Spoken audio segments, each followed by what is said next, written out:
একজন ভাইয়ের সামনে আর এক ভাইকে যখন অন্যায় অবিচারে আঘাত করা হবে, অপর ভাই কি চুপ করে বসে থাকতে পারে? কথা বলেন, কখনোই সে বসে থাকতে পারে না। কারণ আমার সামনে আমার ভাইকে মারবে, আমার জীবন দিয়ে হলেও আমার ভাইকে আমি ঠেকানোর চেষ্টা করব। কথা বলেন ঠিক কি না? সম্মানিত হাজিরিন, তদুরূপভাবে আমাদের পৃথিবীতে এই যে 200 থেকে 250 কোটি মুসলমান বসবাস করি, ইহুদিদের সংখ্যা প্রায় 1 কোটি বা 1 থেকে 1.5 কোটি, এর বেশি নয়।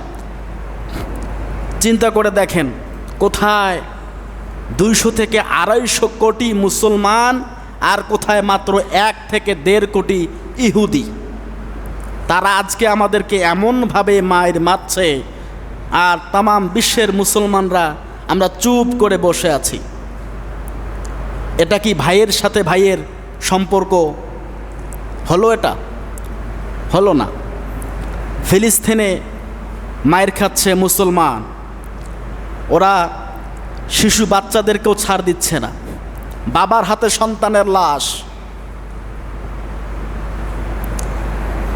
স্ত্রীর লাশ, মা বাবার লাশ, আত্মীয় স্বজনের লাশ। আল্লাহ রসুল ভবিষ্যৎবাণী করেছেন, পৃথিবীর ভিতরে সব থেকে পাকাপুক্ত ইমানদার, মজবুত ইমানদারের অধিকারী হবে এই শাম, বর্তমান যেটার নাম হচ্ছে ফিলিস্তিন। ফিলিস্তিনের মানুষ যতটা ইমানদার, যত মজবুত ইমানদারের অধিকারী হবে, পৃথিবীর কোনো মানুষ ওদের মতো ইমানদার হতে পারবে না। আল্লাহ রসুল সাল্লাল্লাহু আলাইহি সাল্লাম এ কথা বলে গিয়েছেন আজ থেকে প্রায় 1450 বছর আগে। আমাদের এখানকার সন্তানেরা মায়ের খেলে ও মা ও বাবারে বলে চিল্লায়, আর ওই সন্তানরা, ওদের দেশের শিশুরা যখন তাদের ঘর বাড়ি বিনাশ হয়ে গেল, ধ্বংস হয়ে গেল, বাচ্চারা আল্লাহ আল্লাহ বলে চিল্লায়, ইয়া আল্লাহ বলে চিল্লায় আর কান্না করে। তো ওদের ইমান আর আমাদের ইমান কি এক?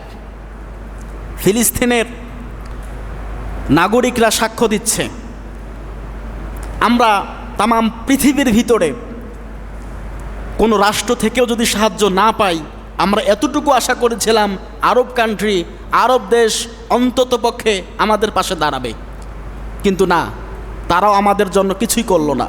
শুধু মাঝে মাঝে কয়েকটা বৈঠক ডাক দেয়, মিটিং করে, আর খাতা কলমে কিছু স্বাক্ষর হয়, বাস্তব কোনো ব্যবস্থা তারা আমাদের পক্ষে নেয় নাই। তারা কান্না করছে আর বলছে, এতটাই মজবুত তাদের ইমান। আল্লাহ রসুল তো ভবিষ্যৎবাণী করে গিয়েছেন, ফিলিস্তিন হবে কিয়ামতের ময়দান। কারণ ফিলিস্তিনে যতগুলো নবী রাসূল আল্লাহ পাক দুনিয়ার জমি পাঠিয়েছিলেন, সমস্ত নবী রাসূলের চরণ ধুলি ওই ফিলিস্তিনের মাঠে এখনও আছে।